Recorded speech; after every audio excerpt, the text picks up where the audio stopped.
Welcome to my channel. My name is Emmy from Emmy Evolving. If this is your first time joining me, thank you for finding me. If this is not your first time, thank you for coming back. So I asked what this conversation was going to be about, and what I heard is it's time to own it. I don't know. I don't know what you guys need to own. Notice how I project it. You guys. I don't know what it is we need to own, but there's something that's needing ownership from us. Maybe some decisions, maybe some events, processes, whatever it is. Hold on. Is my audio okay? Is my audio testing? Testing. Okay, give me 1 second, guys. Okay. All right. All right. Okay, it looks okay to me. I don't know. I can't hear it, so. Anyways, getting these cards ready. And then we're going to start. How are you guys experiencing the energy as of late? Is it good? Has it shifted into something positive? Or is it still something just kind of kakar? Kakar, kakar. Energy is what it is. It is what it is. So let's see what it is we're needing to own at this point. Let's look what's happening here. Oh, okay. Okay. This is intense. This is intense. All right, there's a lot of infiltration. There's an infiltration attempt. There's a lot of trying to get you out of your space of centeredness, right? So for some of us, we're receiving guidance from others that we really should not be listening to. I tell you guys that my readings, these videos, the work that I do, it's simply to reiterate communication from your soul, right? Something that's already been communicated by your soul. I don't know that that's what this is about. That guidance card in reverse. I think this is someone, um, for whoever this is going to resonate with. I believe that this is someone in your life that really loves to hear themselves speak. They really love to feel as though they can tell you something and you have to listen to it. You have to follow it because, that's how it is. You have to listen to them because they know better. I so dislike people like that. What I've found in my life, the people who conduct themselves in that way, where they like to tell people what to do, they're literally the last person you should ever listen to. The last person you should ever listen to. Those tend to be the very people who are the most miserable in their life. And they like to be present when you're going through something so they can be like, oh, I have the answer. How about you work on yourself? Worry about yourself. Y'all ever see that video of that little girl named Rose? It's from years ago. She's trying to put her seatbelt buckle on and her dad's recording her from the front seat, and she's really struggling because she's a toddler and she can't see the buckle, so she keeps missing the buckle, and she's struggling, but she's not complaining. She keeps trying, and her dad keeps like, Rose, do you want me to help you? Do you need some help? At which Rose responds, worry about yourself. Rose is wise beyond her years. Rose is wise beyond her years. These people who are misguiding you, I don't know that they're intentionally trying to get you all hemmed up. I think they're so delulu in their mind that they really think they've got stuff figured out for other people. Of course, their life probably behind closed doors is an absolute mess. I don't know that they would admit to anyone that their life is a mess, because then it would very clearly it would very clearly show that nobody should be listening to them. These type of people, I don't know that you need to cut them out, but you need to stop listening to them. You need to listen to yourself. I'm not even telling you to listen to me. I'm telling you, listen to yourself.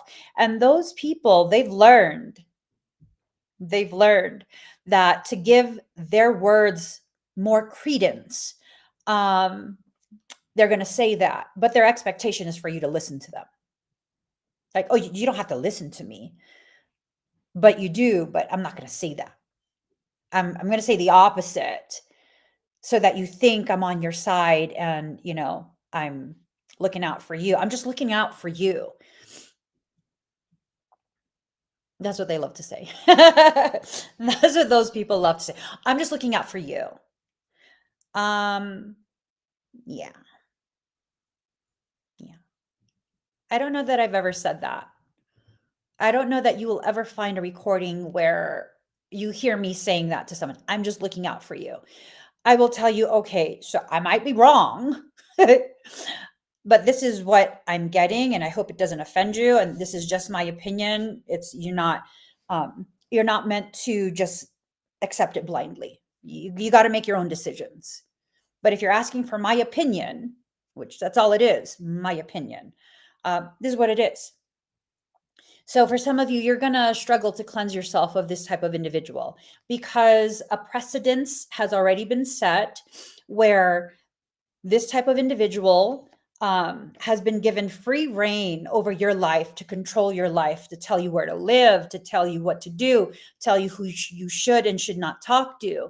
It's almost like you need their permission, right? They're not saying that, but it's kind of like an agreed upon thing that you need their approval, right? As though approval and permission are two different things. Let's look into that. Let's look into that. 1 second. 1 second. Difference between approval and permission. All right. The main difference between approval and permission is that approval can be given after an action has taken place, while permission must be obtained before an action can take place. Okay. Okay. All right. Oh, let's look into the Black Law Dictionary. No, no, no. Okay. Okay. The Black Law Dictionary describes the following: approval is an act of confirming and ratifying. Permission is an authority to do an act. By plain view, still, there does not appear to be any significant difference, but as you look closer, the difference begins to appear. Permission is stricter than approval. So it's basically the same thing if you're not looking close enough. If you're looking closer at someone else's actions, what you once thought was simply seeking approval from them because you trust their thoughts, their perceptions, their stance on things, their opinion on things, you begin to realize, oh, it's not approval, it's permission, where you've become so controlled by another individual that you yourself cannot see, that you need their permission before you can even choose whatever option it is you're wanting to choose. Ooh, the manipulation. That's manipulative as fuck. Jesus loves me. Oh, yes, he does. Jesus loves me. Oh, yes, he does. Wow. I'm thinking about certain conversations I've had with people over the years, and it's like, damn, they don't even know. They don't even realize. They're so crippled by the controlling person's opinion. Some would think that, oh, I really respect this individual, and that's why, like, I want them to approve. I really respect them. It's out of a space of respect. Is that respect mutual? Because you can respect someone else all you want, but if you're not allowed to own your life and own the authority you have over yourself and your life to make a decision without someone else's pre-approval, yikes. Yikes. What's actually happening there? I mean, is this something that's happening in your life and you don't realize? You don't realize that this is the actual scenario. It's not about respect. It's about such a covert, manipulative form of control over you. Maybe it's not a person, maybe it's an organization that does this to you. Yikes. It's time for you to own your life. It is time to own it, your decisions, the consequences of those decisions. It's time to own your happiness, own your potentiality, own everything that you're meant to own. When you do, you step into a space of power. You finally begin to experience the degree of power that was always for you. You see, your power is yours. No one can take it from you, but you can absolutely give it away. It's like that Red Hot Chili Pepper song. Give it away, give it away, give it away now. Give it away, give it away, give it away now. And maybe that's what's happening. You keep giving your authority away. You keep giving and giving and giving, hoping to be enough in the other person's eyes so that you could finally feel as though you're worthy of them, that they see you as someone who is worthy of them. You know, and this is just my personal opinion, if I have to go so far out of my way to try and gain your approval, fuck your approval. I mean that with the amount of disrespect I can muster and hock into a lug into the back of my throat before I spit that truth out. Fuck your opinions. Fuck your approval. I don't give a shit because you will not dictate my life. Because when you allow someone else to dictate your life and they dictate the wrong decision that leads to your suffering, I've seen this so many times. The moment you try and turn around like, hey, you told me to this and that, and look how it turned out. You said it would turn out differently. You said it would be okay. You know what they do? I didn't do anything. I didn't tell you that.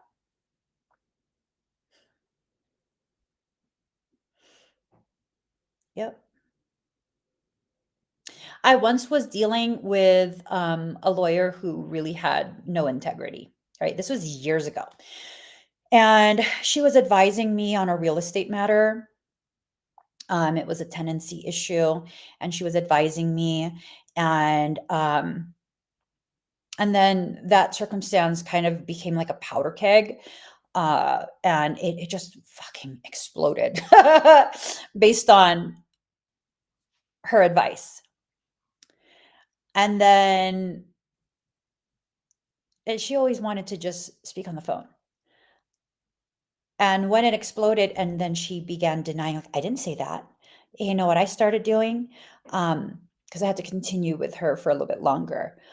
I began emailing her a freaking recap of everything she said.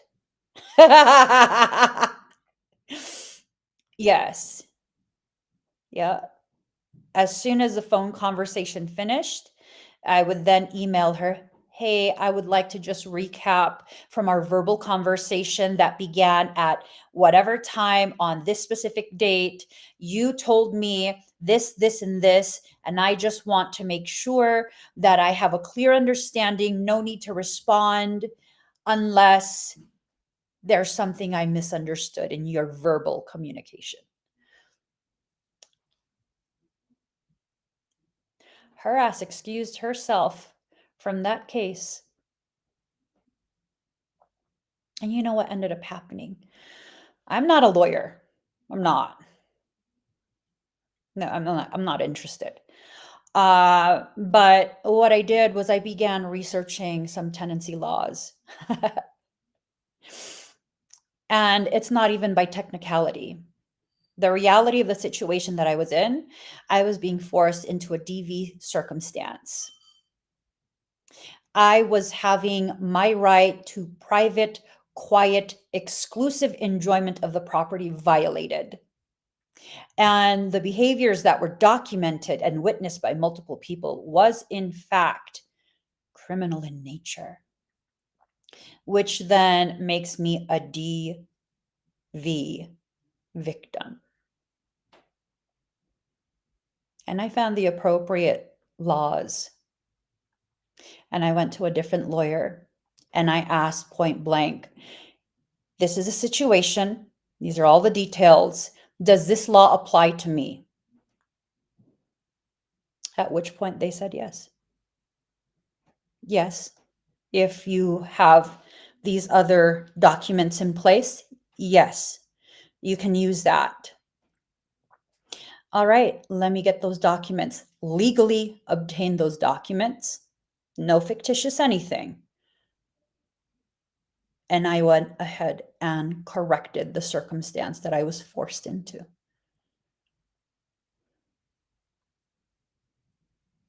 That second lawyer, wonderful person, very wonderful, very conservative in their approach. I definitely took their advice into consideration, but I knew in my heart what my soul was guiding me to do. And what I did protected me from further action, further retaliation, because you know what? That individual absolutely had every single intention to do that. And because of the way I initiated that legal action, anything that person did beyond what needed to be done would be further evidence of the DV that they forced upon me.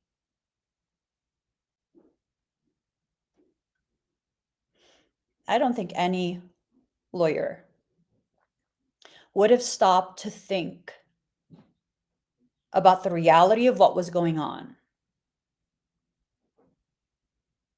When I owned the situation, I owned my authority over the situation, and I asked for legal representation to legally advise me of the validity of my decision. I created the solution for my problem in such a powerful way. There was no possibility of that very wicked individual being able to continue their DV of me. Yeah. Yes. You have to own your decisions. And granted, not everyone's mind is going to function like mine. That doesn't mean you're disempowered. That doesn't mean someone else gets to dictate to you exactly what you need to do, how you get to live, the things you have to force yourself to endure just because. My soul guides me in ways that can never be readily understood, even by the specialists in their field of profession. Even they wouldn't be able to, like, oh, you know what? This specific civil law, civil code applies to you and protects you. Yep. I will never bend the law, bend the rules to fit my needs so that I can have dominion over someone else.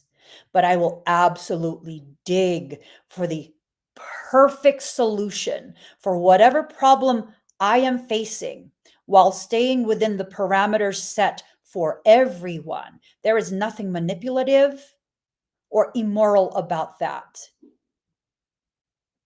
Nothing at all. Everything I did in that situation I shared, it was legal. Everything my soul instructed me to do to support myself as I had continued with that circumstance for months on end led up to me being able to do what needed to be done on a legal level. I was heavily protected from any type of manipulative recourse. Heavily protected. That's because I owned that circumstance. It was hard to own that. It was very hard to own that. It even went so far as to injure my perception of myself.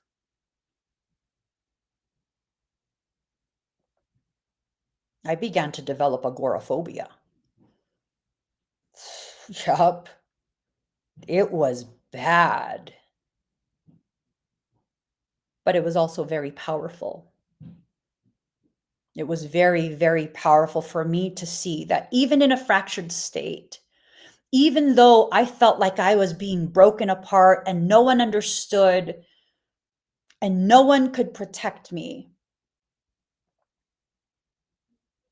I was able to resolve a circumstance that seemed impossible. Someone who was hell-bent on punishing me in any way possible because they couldn't access me. Who wouldn't break with that type of circumstance? They have a key to enter the house that I occupy with my family. And they've used that key illegally to enter the premises, a locked space. I'm very sensitive to people. I do not like my space violated. That was a violation. And it was repeated over and over and over. Had I not owned my power, my decisions, I would not have felt empowered enough to do something that would actually resolve the circumstance.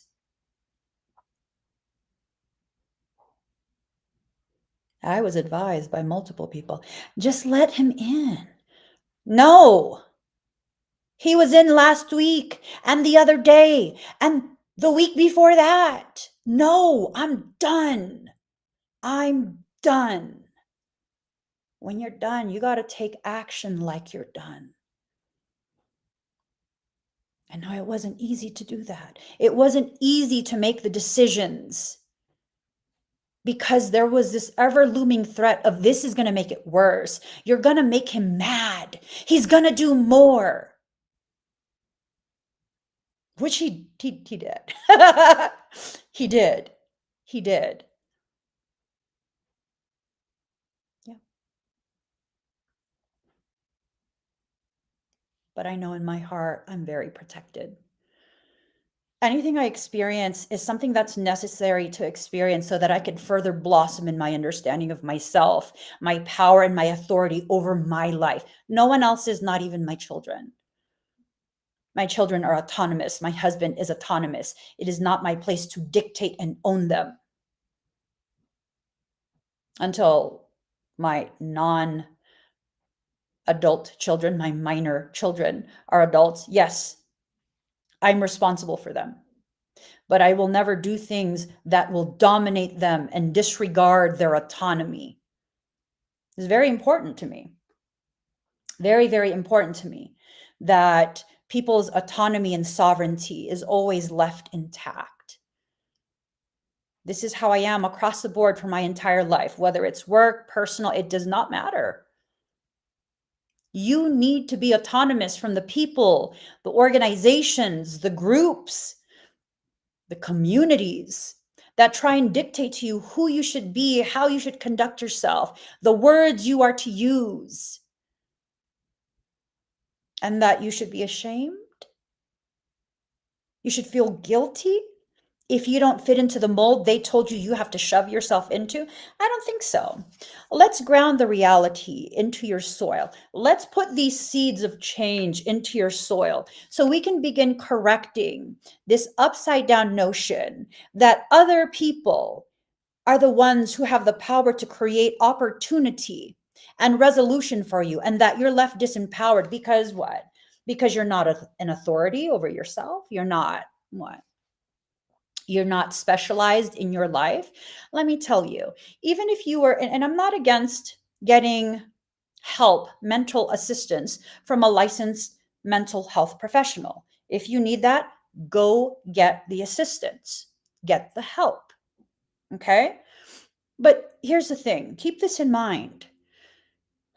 You're having a mental health crisis.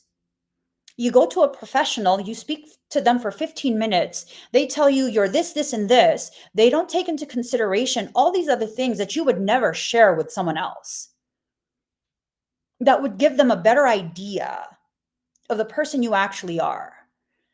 And although what they tell you and classify you to be, because they're the professional, right? They're the specialist. Although it doesn't resonate with you, you take that in as your identity.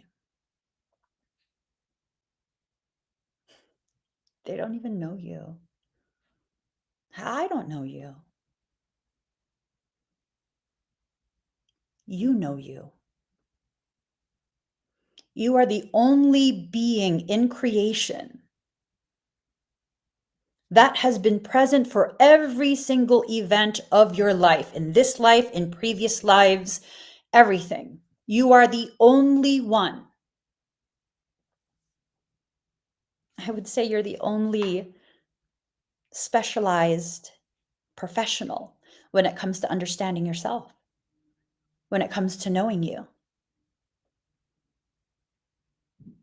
You're going to listen to someone who only gets a portion of the reality that is your life. I mean, I would take things into consideration. But if you think you're going to dictate to me how to see myself, how to move in my life, I don't think that's going to work. Unless what you're saying resonates with me, I don't think that's going to work. You're going to feel very disappointed. Years ago, many years ago, one of my kids had all of these different symptoms. He had always been really large for his age, like 100th percentile, like literally. He's a big kid, a big toddler. And for a year, I noticed I didn't need to change his clothes, the size. I didn't need to change it. He's not growing. That's not good. That's not good. And I noticed there's something off, like something's going on with his energy. I don't know what it is, but something's wrong. Outwardly, he looked very healthy, very big for his age.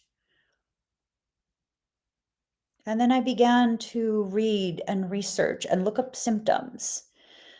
And I came to the conclusion there's a very high likelihood my child has developed celiac disease. I withheld gluten, and all those symptoms improved. And I was like, okay, you know what? This is serious. People who have celiac disease, they're at like a 40% likelihood of developing digestive cancers. I'm like, this is serious. I need to bring this to a doctor. I told doctors over and over, something's wrong. I'm not sure what's happening. Something's wrong. He's not growing. And like, oh, mama, he's in the 100th percentile. Yeah, but he's not growing. That's not okay. You're supposed to continue to grow. And, when I finally brought it to the doctor and I told them, hey, I would like his liver panel done, a full liver panel. I'm very concerned. He's now developing grape-sized lumps where lymph nodes are. all along the base of his skull, his armpits, across his pelvis, his back. I'm like, this is not right. This is not right. That doctor, rather than just ordering the panel, I had to argue with her because she was more comfortable diagnosing my 2-year-old with leukemia than she was ordering a simple liver panel. I was looking for a specific result. The only reason she ordered that liver panel was to get me to agree to bring my child to an oncologist, which I did. We go ahead, rule that out. We can rule that out. I'm not so hell-bent on being right. I'm just saying, like, why are you refusing to order a liver panel? She told me he had leukemia. She diagnosed him in her office right then and there. No blood work, no nothing. And I told her, he's not lethargic. He has no fatigue. As a matter of fact, he's overactive. He has no unexplained bruising. Those are hallmarks of leukemia. This is not leukemia. Those are lymph nodes, ma'am. Lymph nodes. So we go to oncologist, pediatric oncologist, and they're like, these are normal. They're swollen, yeah, but your child doesn't have leukemia. And I said, you sure? And they're like, well, do you feel like they do? I said, no, I don't feel like they do. And that doctor was intelligent, brilliant doctor. And he's like, well, okay, let's talk about this. Why don't you think he has leukemia? Well, he doesn't have unexplained bruising. He's not always tired. And he's like, that's, I would rule out leukemia immediately with that. I said, yeah. And the doctor's like, well, what do you think he has? I think he has celiac disease. He asked me the symptoms. I told him the symptoms. And I said, all I wanted was a liver panel because I want to confirm. And the doctor said, what are you looking for in the liver panel? Extremely elevated liver enzymes. Extremely elevated. He looks and he's like, oh, those are really elevated. You're good. And I was like, I know my kid.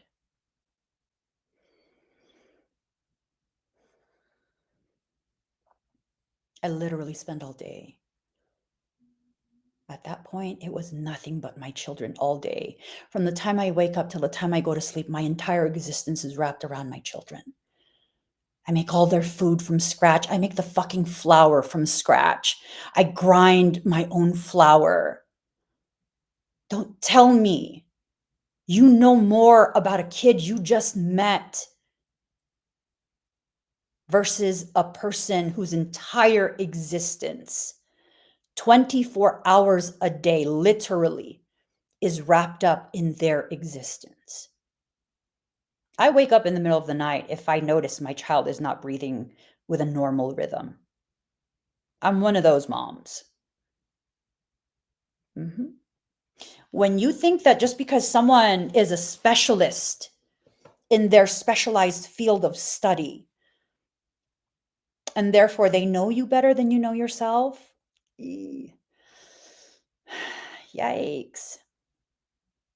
Yikes. That's hard. That's going to create a lot of hardship for you. If someone is specialized in their field of study, all that means to me is that they have the training to consult me on what I am observing. Yep.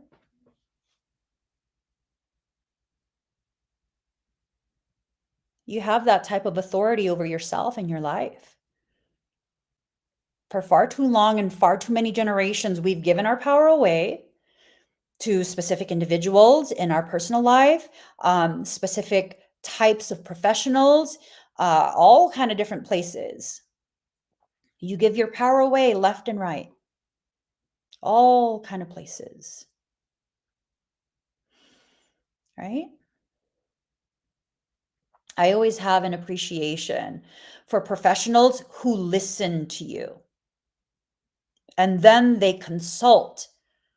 They give a consultation excuse me, using their advanced training to help you decide, to help you make an informed decision about yourself, your health, your life.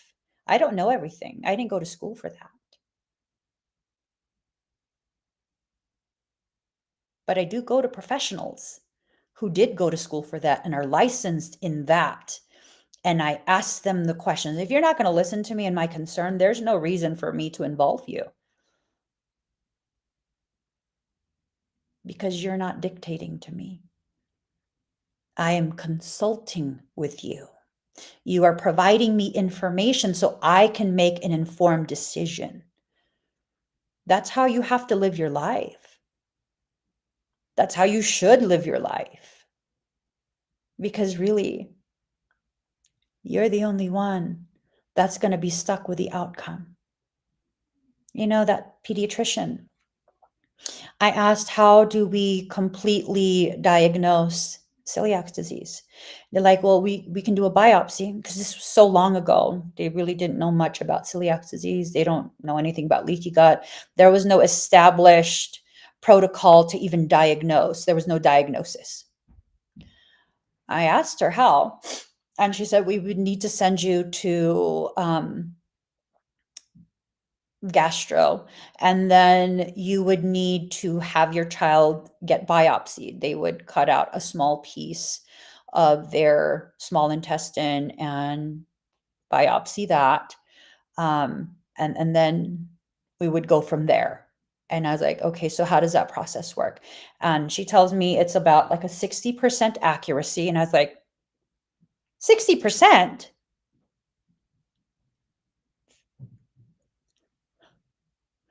Okay. And then she tells me, um, you would need to feed your child a full dose, a full serving of gluten per day for the next 3 weeks so that we could have that 60% accuracy. And I was like, he hurts really bad if he eats gluten, like really bad. It makes him really sick. She goes, that's the only way to get an accurate 60% fucking, that's not accurate, you fucking weirdo. Yeah. And I said, okay, if we do the biopsy and we get the diagnosis, what's the treatment plan? We would withhold gluten. That's the treatment plan. Well, there's no medications. There's no like surgical procedures, no medications. You would need to forever withhold gluten from their diet. You want me to harm my child intentionally for 3 weeks with a 60% accuracy just so that I can withhold the gluten still? No, thank you. You don't want the biopsy? No, I'm not gonna fucking hurt my kid. We'll just continue withholding gluten. That's what we'll do. Let that sink in. Apply that to your life. I was already instructed by soul to withhold that. I'm not a doctor. That's why I'm consulting doctors. I'm a responsible parent. I'm not a doctor. If you're telling me I need to do things that are hurtful and harmful intentionally in order for me to get the confirmation that what I'm doing is right, let me just trust soul. Let me just trust my soul.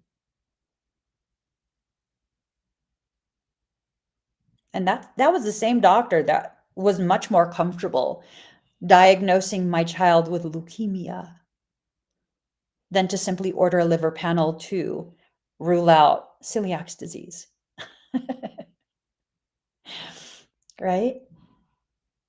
There are people like this in your life that you've given control over yourself. You have relinquished your autonomy for what? To be reassured that you're following who? Following what?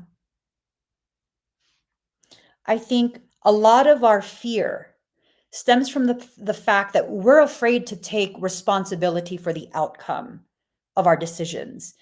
Babe, no matter who you listen to, You're the only one responsible for your life. You're the only one. You want to manifest things, right?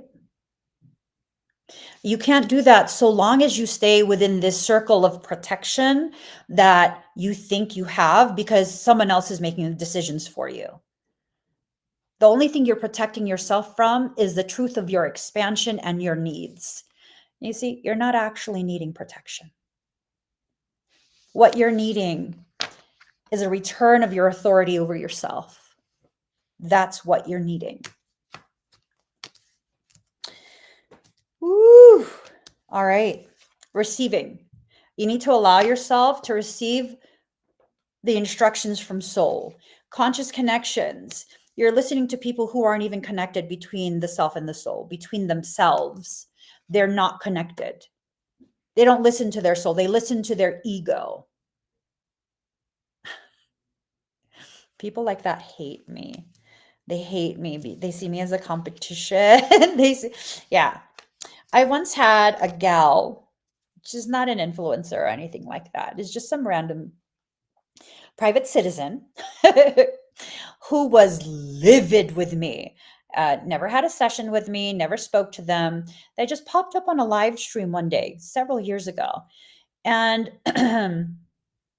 they were abso-fucking-lutely livid. They were trying to tell me off in the comments. And I'm like, who are you? They were livid because their partner, I don't know if it was their husband or their boyfriend or whoever it is, some guy who I don't even know if they ever commented. I don't know who it is. Apparently, their partner had been watching me and they were absolutely fucking livid because since that person's been watching me, they don't listen to anything that she says. That shit cracked me up. That shit cracked me up. And I was like, well, maybe because you're a fucking control freak. Leave them alone. They were like accusing me of ruining their relationship and this and that whoever their partner is, I don't even know who their partner is. And I was like, I wish I knew. I'd offer them free session. Fuck you. You won't be telling me what to do. For far too long, you've had control over someone who you don't need to control. That's what you're pissed about. Everything I do is about you realizing you are my equal. You have authority over yourself. It's time for you to own your life. It's time. Own your life, own your decisions, release your allegiance. See, releasing allegiances, right? Release your allegiance, your loyalty to the most toxic mofos in your life. Does that mean you have to cut them off? Not necessarily. Not necessarily. I think that if you can make decisions with them still present and really hold your ground and be like, oh, thank you for your opinion, but I think I'm going to do this instead. There's no reason to cut them out. But hold on. The sound of the mother freaking tape is driving me nuts.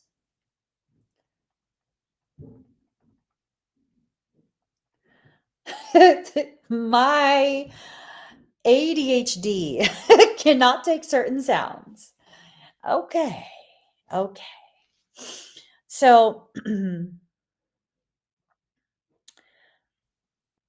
beyond the mind, the heart beats, right? It's in reverse. This is telling me that you've gotten so caught up in the mind. You're so in your head.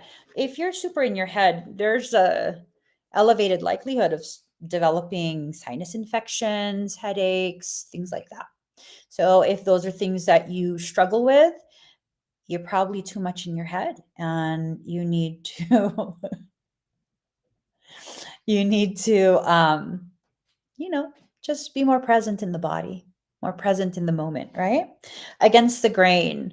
This is telling me that you're being put in a position at this point where you're going to go against the established dynamic. Family dynamics are a funny thing. Once a dynamic is established, the people in that dynamic have a tendency to not allow you to exit out of that dynamic. Like they keep you stuck in there. They will fight to keep you stuck in there. Does that mean your family is evil? No, no, it does not. That means if you are needing extreme change, you're not going to get permission before you do it. You're going to have to just do it and then give the people you love the time and the space to process, right? To process what it is that's happening, the ways in which you are changing, and they have to respect that. And then some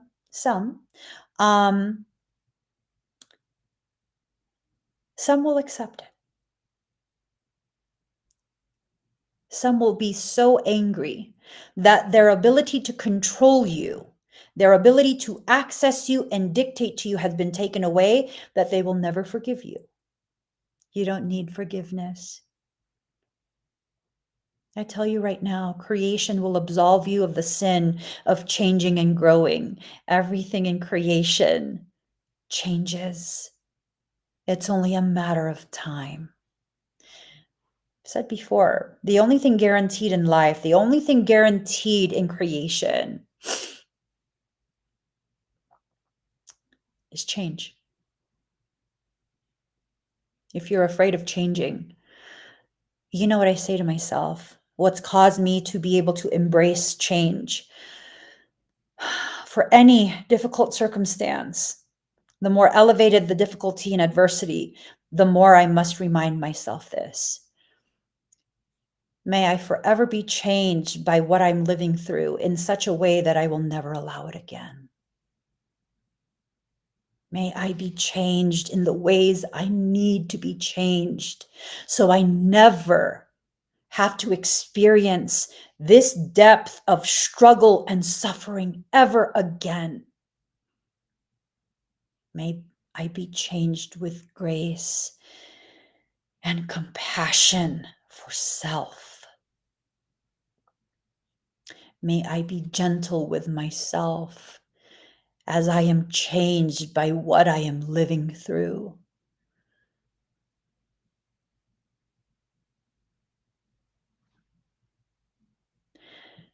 I've never had that request denied.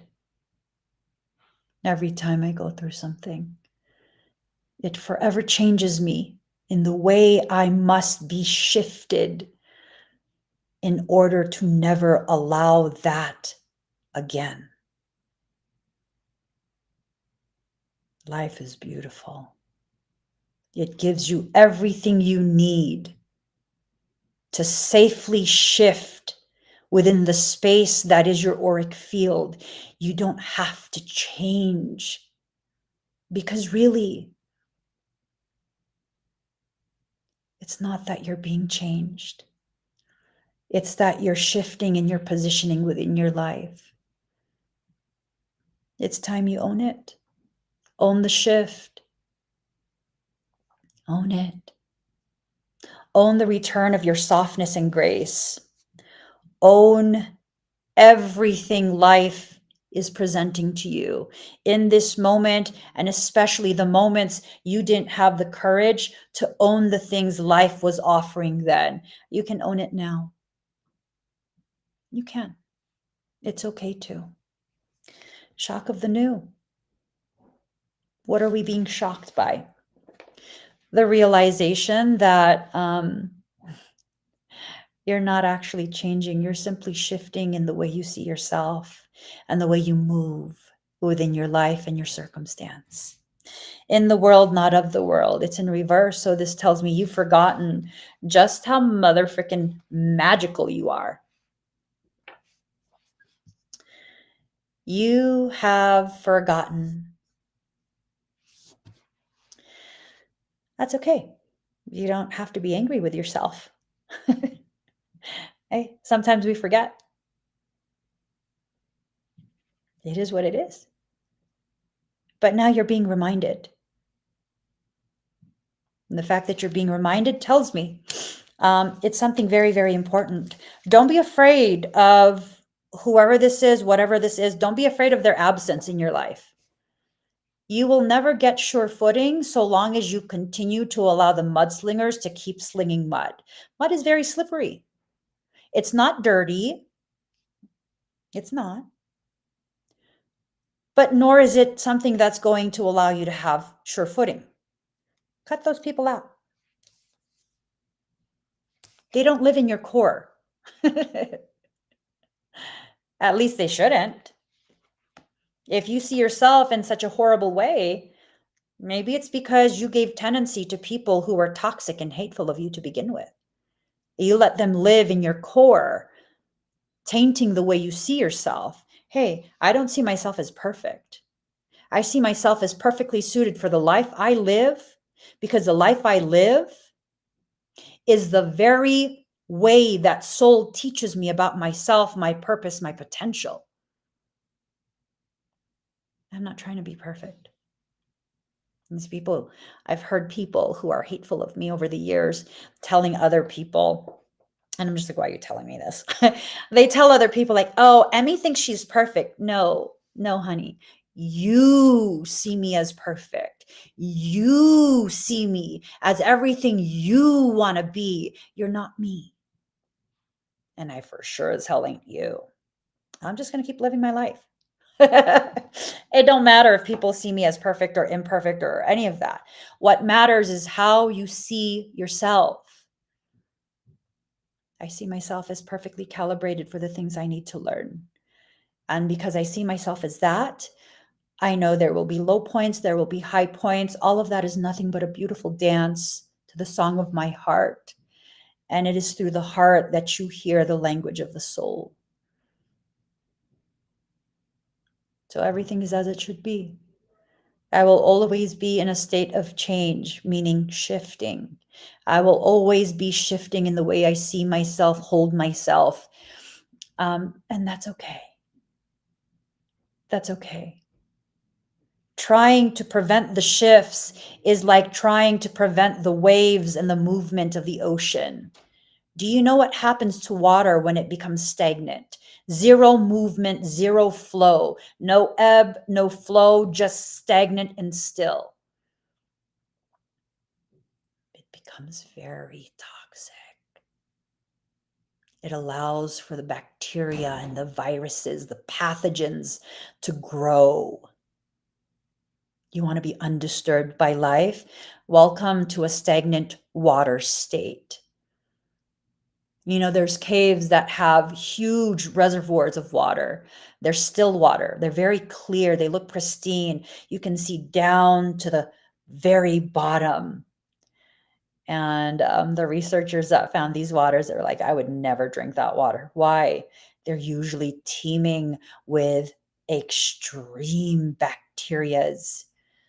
I was like, ooh, didn't know that.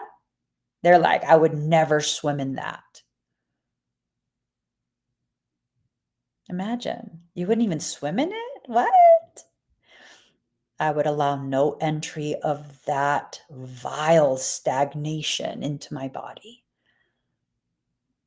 So if you're swimming in nasty, polluted waters, what do you have to be worried of? It getting in your ears, getting in your nose, getting in your mouth and your eyes. Those are entry points. Are you breathing in someone else's toxicity? Are you listening to their toxicity? Are you consuming their toxic perception because of proximity to them? This is why I don't have very many friends. I'm telling you. I'm always hyper vigilant about being exposed to other people's toxicity and it affecting me in a very negative way. And some people might be like, no, you need to be exposed to those type of people so you know what you don't want to be. Baby boo, I already know what I don't want to be. I don't need to keep exposing myself to that shit. I already know what I never want to be. I already know. I will never forget that. The people who volunteered to show me through their actions and their intentional malignancy towards me, um, they've taught me very well. I will never forget those bitches. I won't. I will never forget them. Do I obsess about them? Absolutely not. There's no space in my day-to-day life for that. But every once in a while, when I start to like have a brain fart and consider going back to the same toxic cycles, the memory of them pops back up and I'm like, oh no, absolutely not. No, ma'am. No, thank you. And that's all I need. Yeah. You see, when people want you to forgive them and move forward as though that never happened, when people are so hurt and harmed by the actions of others that they don't ever want to remember what was done to them, you're going to repeat that because you forgot. And if you forgot an important lesson, soul will send the lesson back to remind you. Just because I will never forget what was done to me by specific individuals does not mean I still live there. I bet you those people, I know for a fact, those people still absolutely look at all my posts and my videos and anything I say on social media. It's about them. Actually, no, honey. You're actually not a part of my life. You're not part of my day to day. Capricorn moon, thank you. Capricorn Venus, thank you. Mhm. I post things that I find intriguing and things that I feel like people should probably know so they can consider certain things in their own journey.